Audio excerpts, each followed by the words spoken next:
like 2025 is flying by and you're nowhere close to hitting your goals, this video is your wake-up call. And no, we're not giving January 1st energy anymore. This is personal growth with a vengeance. Okay, we're coming back better and stronger than ever. So here are 10 actionable steps that you can use right now to reset, lock in, and make the next 6 months of your life the best 6 months yet. And before I get into it, I'm currently undergoing my own 6-month transformation journey where I'm documenting how I'm becoming the best version of myself mentally, physically, and spiritually, and how you can too. So if you want to join me on this journey, please subscribe, and without further ado, let's get started. Number 1, get brutally honest with yourself. Ask yourself, did I achieve any of the goals that I set for myself in the beginning of the year? Whether you achieved 1 goal or 0 goals, just be honest with yourself. This is not about judging yourself. This is a judgment-free zone, okay? But it's about reflecting on the last 6 months of your life. What worked, what didn't, and what can you optimize so that you don't make the same mistakes moving forward. Think of this as your mid-year check-in. Where are you now in comparison to where you started at in the beginning of the year? And reflect on at what point in the year did you stop working towards your goals? Was it in February? Was it literally on January 1st? And then analyze what triggered you to stop. Did the motivation suddenly fade away? Was it that you weren't seeing instant results? Or was it just that you set way too many goals and it caused you to be overwhelmed? Find the root cause of where you lost sight of your goals so that you can work on not repeating the same mistakes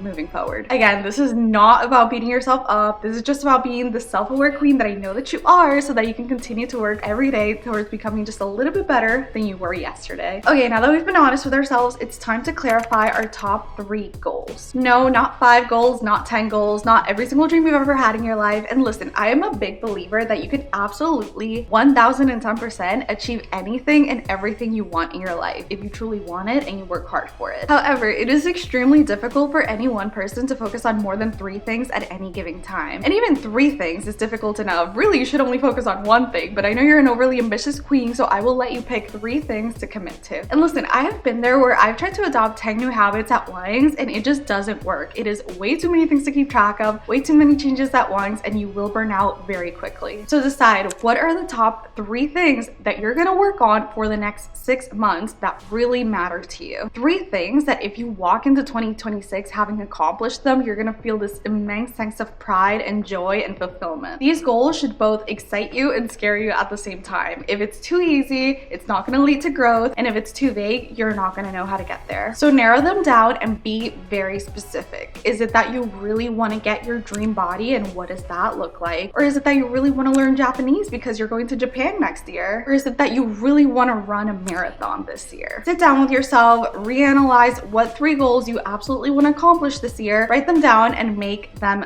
visible. This is step number 3, okay? Don't just write it down in a notebook that you're gonna lock away and not open up for another few months. No, it's time to put your goals right in your face. Put it up on the fridge, or save it as your lock screen, or put a note on the bathroom mirror. Just make sure that every single day you have a visible reminder of what you're working towards, because we're forgetful creatures, okay? Sometimes we get so caught up in the day-to-day of what's going on at work and what's going on in my friend's life and my family and this and that we tend to shift our focus to whatever is directly in front of us. So if you put these visible reminders around your house or on your phone or any place that you know you're gonna look at every single day, that's gonna help remind you day after day what you're working towards and what you need to do today to get a little bit closer to that goal so that you can make sure that you are on track to reach it by 2026. Now remember, some of your goals may have changed from what they were in the beginning of the year, and that is absolutely okay. You may not care about certain things that you cared about in the beginning of the year. This does not mean you're giving up. It just means you're learning, changing, and discovering new things about yourself every single day, and that is a beautiful thing. Number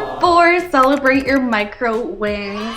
Here's the thing, goals feel hard because we want to jump from point A to point Z in 0.0002 seconds. We want to do 2 crunches and look down and instantly have abs, but real growth does not happen overnight. If it did, you would already have your dream life. So what do you do when you're not seeing instant results? What do you do when you've been doing the work for 5 whole days and you're not seeing any results and you're starting to feel discouraged? The secret to keep going is to celebrate your micro wins. You showed up for yourself 4 out of 7 days this week, that's a win. You spent 10 minutes dedicated to that project that you really want to complete this year, also a win. Progress does not need to look like this intense 8-hour work session towards your goals. It could literally look like working towards them for 5 minutes a day, because that's still 5 minutes of progress. Have you guys ever heard of the book Atomic Habits? If you haven't, highly recommend. This is by far the best book on the topic. But essentially the whole idea is that progress comes from all the small micro steps that you take every single single day. All the small tiny actions in your day are what ultimately lead to growth. For instance, if you decide, oh, I'm just gonna walk 10 minutes today, that may not seem like much. In the moment you might feel like, oh, like 10 minutes is nothing, anybody can do 10 minutes, but those 10 minutes every day compound over time. So if you decided to walk for 10 minutes a day for a whole year, you would end that year with 365,000 more steps than you would if you didn't do that. And that is definitely not nothing. So celebrate any kind of progress you make, no matter how small it may seem in the moment, because those micro wins are what build consistency, and consistency is what drives results. Number 5, create a ritual around your goals. Whether that's establishing a morning routine where you dedicate the first 30 minutes of your day towards working on that project that you really want to work on, or whether that's turning on your favorite playlist before you go on a run. It's not easy to make new habits stick, okay? Our brains do not like change, but if you teach it certain cues, it can become a lot easier to adapt to those changes. Like as soon as you hear that first song on that playlist, your brain knows it's time to start running. Or right after you brush your teeth in the morning, you know you're gonna go sit down at your desk and spend 30 minutes dedicated to writing that book that you've always wanted to write. This is about turning your goals into a lifestyle, not a task list. Number 6 is to track progress like a CEO. Treat your self-development journey as a full-time business where you are the CEO. Sure, you have your long-term goals, the vision for where you want your company, aka you, to be at the end of the year, but you also have to have milestones and checkpoints to make sure that you're on track to hitting those goals by the end of Q4. Set up a system that works for you. Maybe this is on a Google Doc or a habit tracker or a Notion dashboard or a whiteboard or even your journal. The only thing that matters is that you are checking these milestones and goals on a regular basis. Number 7, weekly checking. And this is still part of the idea of treating yourself as if you were this multi-million-dollar corporation, because you kind of are, okay? You are worth more than multiple millions of dollars. So weekly reviews are essential. The same way that at any major corporation you would have weekly one-on-ones with your boss,